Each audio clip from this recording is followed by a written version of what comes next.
So, are you thinking of moving to Carmel, Indiana? And you want to know the yin and the yang, the pros and the cons of living in Carmel? And yes, it's pronounced caramel, like caramel corn, not Carmel. In this video, I'm going to show you around Carmel, Indiana. I'll take you through the top 6 reasons why Carmel is a great place to live, and then 6 reasons why, well, it may not be the best for you. If you stick around until the end, I will share with you the best kept secret about Carmel, Indiana, that you definitely don't want to miss. And we're going to get after it right now.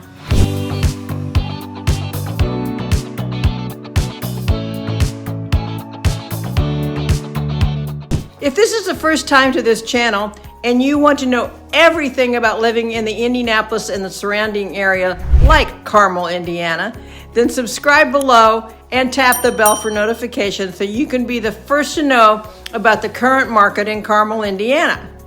My name is Susan Roberts with Homes by Roberts Realty, brokered by eXp Realty. We get calls and emails every day from people just like you looking for help on making their move to Carmel, and we absolutely love it. Whether you're moving in 9 days or 90 days, give us a call, shoot us a text, or send us an email. All the information you need is in the description below, so we can help you make a smooth move to Carmel, Indiana. So, as I mentioned, we're going to explore the pros and cons of living in Carmel. First, let's get some stats about Carmel that you should know. Carmel covers 49 square miles, has a population of over 102,000. It's the 5th largest city in Indiana, incorporated in 1874, growing at a rate of 0.89% annually, with a population increase of 2.68% since the most recent census, which was in 2020. Center to center to Indianapolis is only 15 miles. With a growing economy and an average household income of $167,000 plus a few pennies, Carmel is considered Indiana's 2nd richest city.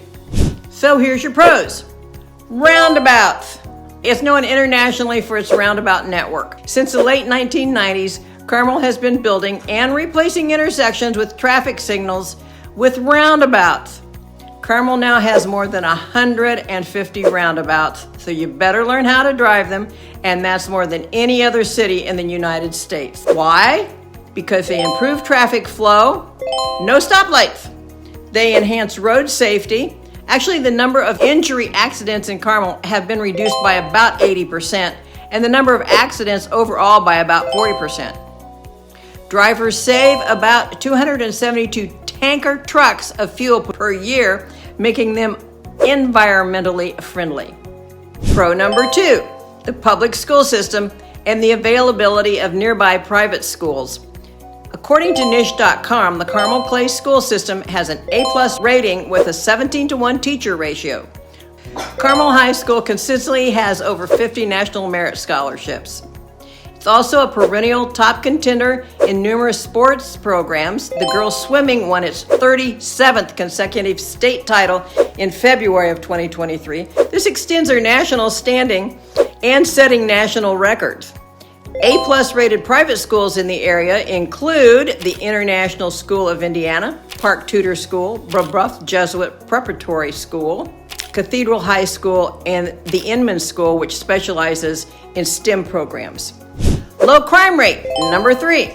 According to Smart Asset, Carmel ranked 2nd in 2023 in the nation in the community's rankings. The rankings were based on 5 factors: rate of violent crime, rate of property crime, the vehicular mortality rate, which calculates the number of traffic accident deaths, and we know the roundabouts help with that, the drug poisoning mortality rate, and the percentage of the suburbs residents who engage in excessive drinking. Number 4. Beautiful parks and outdoor spaces. You just can't beat Carmel. Carmel manages and maintains more than 700 plus acres throughout the city, including 20 parks and greenways.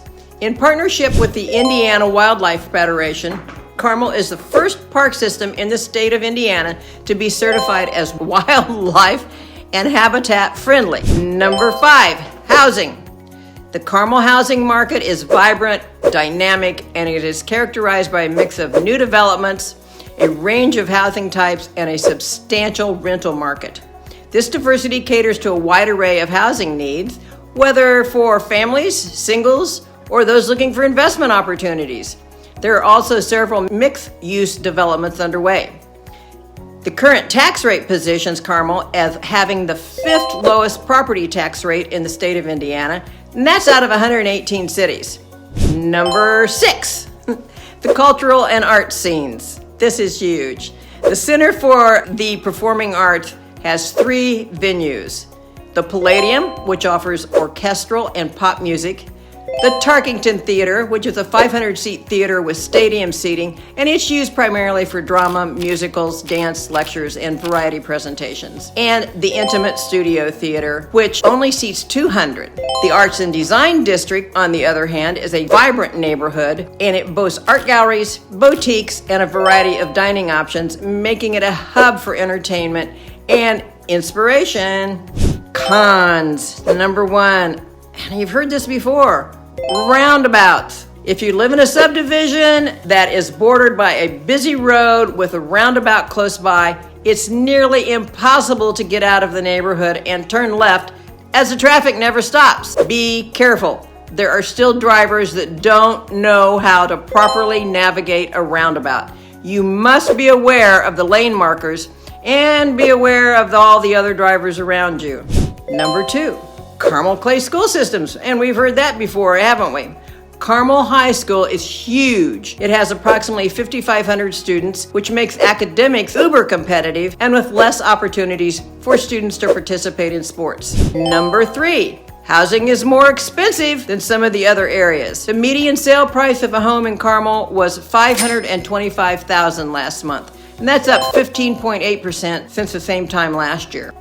The median listing price for new construction homes in Carmel was $566,500, and there were 91 new construction homes available for sale as of the end of 2023. The rental housing market is also a significant component of Carmel's housing market landscape. An apartment typically rents for about $1,623 per month, whereas a single-family home has a monthly rental cost of around $3,000 per month. Renter-occupied units comprise about 24% of the local housing market, with a rental vacancy rate of only 8.4%. Cost of living, number 4. The cost of living in Carmel is among the highest in the United States, no surprise, with a cost of living index of 195.2, and that's based on 100 being the average, and that's according to Best Places. This means that it's almost twice as expensive as the average cost of living in the United States as a whole. Number 5, weather. Well, it's not Arizona or Florida, but not usually as cold as Chicago and never as windy. Well, until this winter. Anyway, according to WeatherSpark, in Carmel, the summers are long, warm, humid, and wet. The winters are freezing, snowing, windy, and it can be partly cloudy year-round. Over the year, the temperature typically varies from 21 degrees Fahrenheit to 84 degrees Fahrenheit, and it's rarely below 3 degrees Fahrenheit unless you were living here this weekend, or above 91 degrees Fahrenheit unless you were here last summer. Number 6, public transportation. Carmel does not have public transportation. You would have to contact private businesses, which would be costly. So now for the best kept secret about Carmel, Indiana. The area was originally named, are you ready for this? Bethlehem. The town residents were notified that the United States Post Office already had another Indiana town registered by that name of Bethlehem.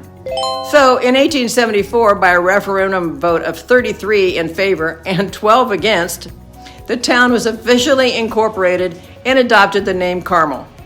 Population? 250. Who knew? And there you have it. Those are the pros and cons of living in Carmel, Indiana, in the greater Indianapolis area.